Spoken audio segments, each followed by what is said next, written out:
Ang sa driver, ang una gina ko nakita sa iya, bali ang utod ginang bukton, nagwa ni ang bukog. Mm. Tapos ang sa ambulance na kami, ako ginauyatan iyang ulo, Mm. estimate ko ang liog niya daw na lunggo guro kay ga lingo-lingo man, Mm. ga labyog-labyog. Pero ang iban nga pag aswat ang mga gikarga namon sa ambulance kinatuwangan ng patos piyak ang suba, Mm. tiil nila kuan gid balbagid ang mga paa kag ang batiis. Sa paglanta mo kahapon, sa siyam sila, pila pa ang possible ambing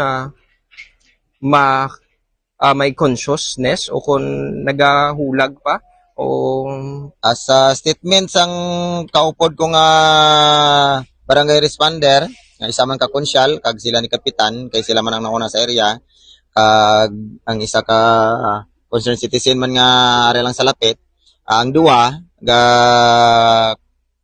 lihok pa manggid, pero tungod sa iyang mga injury nga ila nadawat nga ang dughan nila bali dugmok kid. dambal Kag pa mga pagabot mo. ang isa nakahambal pag ikuno kon Anong hambalya? nga ang iya duwa ka bata panon ko no. Sino ni siya? Ang wala nila nakilala ng ang kwan identity sa to nga tawo, Mm. pero sa pagtudlo nila sa akon, ang akon nga tawo, ang akon gi-estimate sa to sa ila gitudlo daw si Andog. Andog. Oo, apelyido. Okay. Kay ila man gitudlo nga amo na ang buhi pag-abot nila. Oo, So gitan-aw ko daw si Andog. anong hambalya? Amo lang tong istorya nila sa responder nga ang kagkatong concerned citizen nga nakauna nga ang duwa niya kabata ko no wala na sang kaluoy gid ko no. Kay base ko. Hindi Sa na tungod sa sa nitabo sa iya. okay. Wala man sa sang panawagan ambi.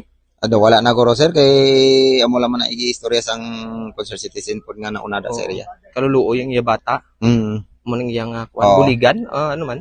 Siguro kung ano base kung hindi pa siya guro gananon ta mapatay kay luoy kay mga bata pero ano Amo man lang naton iya. kayo amo lang giguron ta na iya nga kwan Oo, pangalan ta ni sir? Nuridin Rendon. Okay.